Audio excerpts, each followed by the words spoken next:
बिस्मिल्लाहिर्रहमानिर्रहीम। Group theory में आज हम कुछ बेसिक डेफिनेशंस और उसके रेलेवेंट कुछ थ्योरम्स पढ़ेंगे। आज इसमें जो हम पढ़ेंगे वो थ्योरम है G cancellation law. Let G be a group then the left and right cancellation laws hold in G. That is जो लेफ़्ट कैंसिलेशन लॉ वो क्या है G, a asterisk b is equal to a asterisk c implies that b is equal to c. यानी हमने prove करना है कि कैसे ये लेफ़्ट साइड पे जो ए है ये कैसे कैंसिल होता है। इसमें लेफ़्ट कैंसिलेशन लॉ में और राइट कैंसिलेशन लॉ में ये राइट साइड पे है वो कैसे कैंसिल होता है। जो फर्स्ट हम प्रूव करते हैं, गिवन है G a is equal a asterisk b is equal to a asterisk C.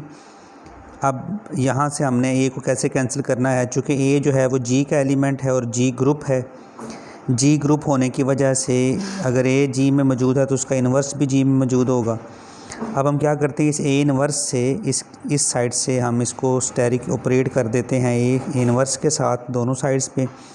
A inverse asterisk a asterisk b is equal to a inverse asterisk a asterisk c. Asterisk किसी binary operation को represent कर रहा है जो कि हम general prove कर रहे हैं। बाज़ इसको आथर इस तरह भी लिखते हैं कि a b is equal to a c. इसको हम क्या करेंगे कि लेफ़्ट साइड पर ए इन्वर्स से हमने इसको मल्टीप्लाई कर दिया, ए इन्वर्स ए सी, और ये a inverse a into b बन जाएगा is equal to a inverse a into c. आपके पास ये आइडेंटिटी आ जाएगी। ये भी यहाँ से बी इज़ इक्वल टू सी हमारा प्रूव हो जाएगा। बाज़ इस तरह भी लिखते हैं, बाज़ स्टेरिक से भी रिप्रेजेंट कर लेते हैं। तो asterisk a inverse asterisk a asterisk b is equal to a inverse asterisk a asterisk c. Associative law use किया। अब ये आपके पास आइडेंटिटी बन गई दोनों साइड पे, ये भी आइडेंटिटी बन गई। अब आइडेंटिटी जब किसी भी एलिमेंट के साथ ऑपरेट होती है तो आपको पता है कि वो सेम एलिमेंट आ जाता है। तो यहाँ से हमारा प्रूव हो गया बी इज़ इक्वल टू सी। इसी तरह आप राइट साइड से आप स्टेरिक ए इन्वर्स से मल्टीप्लाई कर दें या इसको स्टेरिक से ऑपरेट करवा दें तो आपके पास राइट कैंसिलेशन लॉ भी प्रूव हो जाएगा। नेक्स्ट देखते हैं। नेक्स्ट है group in a group G the identity element is unique. किसी भी ग्रुप में जो आइडेंटिटी एलिमेंट होता है वो यूनिक होता है। सपोज़ करते हैं कि इसको प्रूव करने के लिए कि G has two identity element E1 and E2। अगर इसमें दो आइडेंटिटी एलिमेंट हैं तो हमने प्रूव करना है कि किसी भी ग्रुप में जो आइडेंटिटी एलिमेंट है वो यूनिक होता है, यानी एक ही एलिमेंट होता है जो आइडेंटिटी एलिमेंट होता है।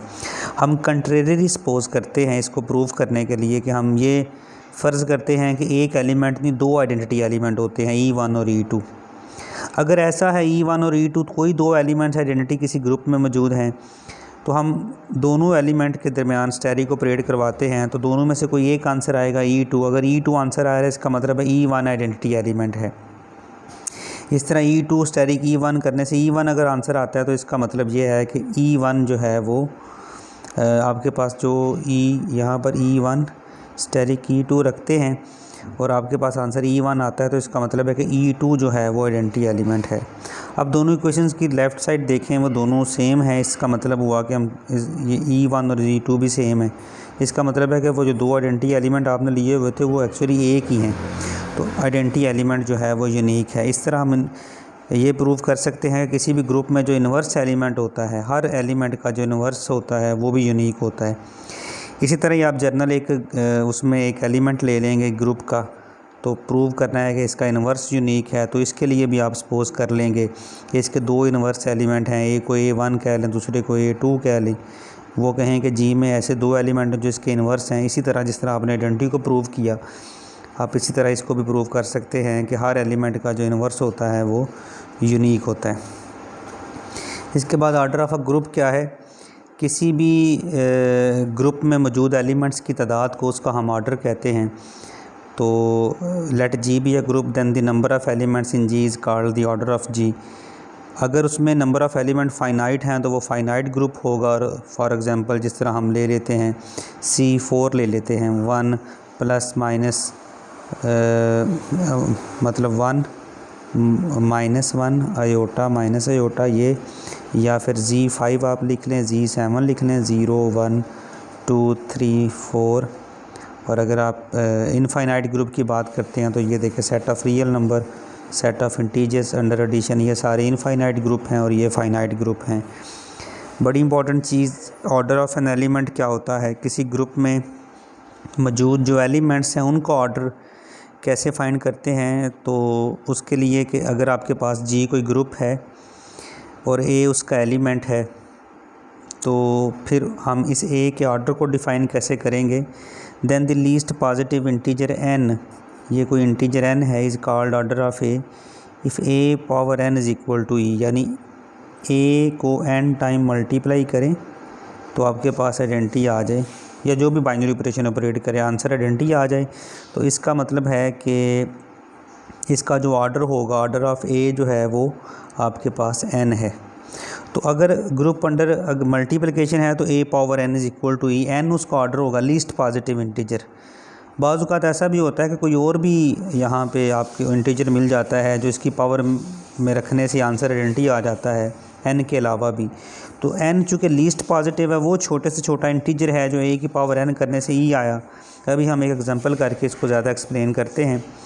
तो अगर ग्रुप अंडर एडिशन है तो फिर हम उसका मल्टीपल लेंगे, वो जो किसी ए का जो मल्टीपल होगा ना, मल्टीपल करने से आपके पास आइडेंटिटी आए, यानी उतने टाइम उसको ऐड करने से आइडेंटिटी आए, तो वो जो लीस्ट पॉजिटिव इंटीजर एन होगा वो उसका जो है वो ऑर्डर होगा। जैसे एक एग्जांपल से हम करते हैं। फॉर एग्जांपल आपके पास एक चलें C4 को ही ले लेते हैं। C4 आपके पास ग्रुप है, fourth roots of unity 1 - 1 iota minus iota.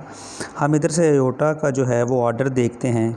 Iota का ऑर्डर, ये अंडर मल्टीप्लिकेशन ग्रुप है, तो आयोटा पावर 1 आपके पास आयोटा स्केयर, यानी 2 टाइम आयोटा को मल्टीप्लाई करने से आंसर -1, अभी भी आइडेंटिटी नहीं आया। आयोटा 3 करने से आंसर आपके पास माइनस आयोटा, और आयोटा 4 करने से पावर 4 लेने से आंसर 1, यानी आइडेंटिटी आ गया।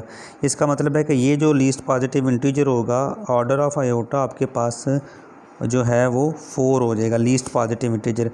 इसके अलावा आयोटा की पावर 8 लेने से भी आइडेंटिटी आ जाता है, लेकिन ये उसका ऑर्डर नहीं होगा। लीस्ट पॉजिटिव इंटीजर जो सबसे छोटा इंटीजर है, जो उसकी पावर में लेने से आपके पास आइडेंटिटी आंसर आ रहा है, वो उसका ऑर्डर होगा।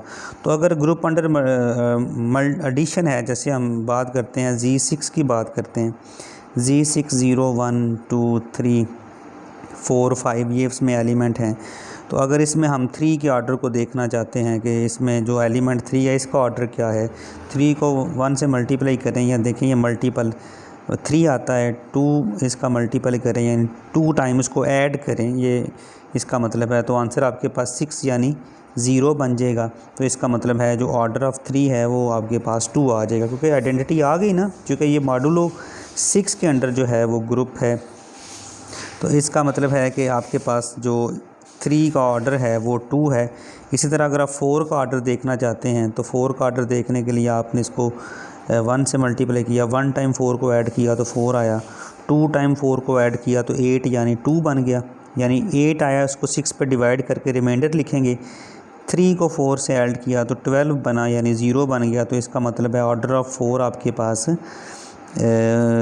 3 आ गया, ऑर्डर ऑफ 4 3 आ गया। यहाँ पे चूँकि 3 से मल्टीप्लाई करने से जो आपके पास आंसर है वो आइडेंटिटी आ गई इस ग्रुप की, इस वजह से उसका ऑर्डर जो है वो 4 है। ऐसा ग्रुप जिसमें group is G set to be a periodic if each element of G has a finite order. अगर किसी ग्रुप में तमाम एलिमेंट्स का ऑर्डर फाइनाइट है तो ऐसे ग्रुप को हम पीरियोडिक ग्रुप कहते हैं।